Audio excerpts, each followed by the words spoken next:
In the ancient city of Argos, a prophecy loomed over the royal family.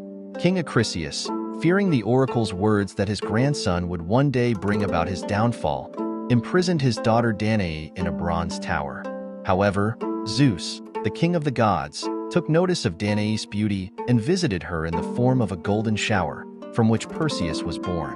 When Acrisius discovered the boy, he was terrified of the prophecy coming true.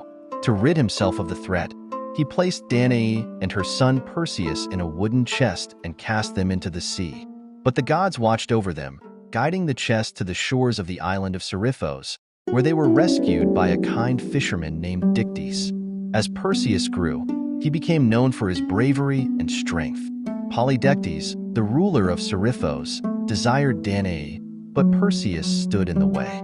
To rid himself of the young man, Polydectes sent Perseus on an impossible quest to retrieve the head of Medusa, a gorgon so terrifying that her gaze turned men to stone. With the help of the gods, Perseus embarked on his perilous journey.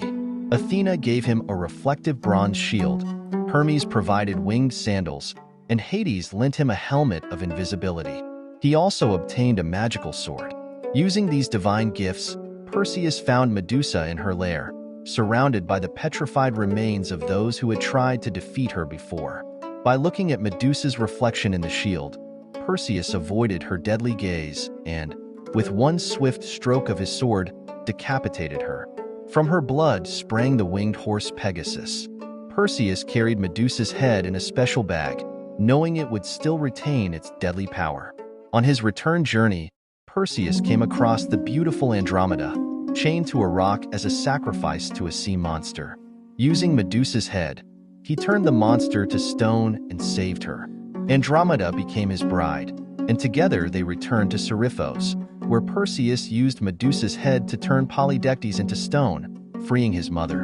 In the end, Perseus returned to Argos, but in a twist of fate, the prophecy came true. While competing in athletic games, Perseus accidentally struck his grandfather Acrisius with a discus, fulfilling the oracle's words.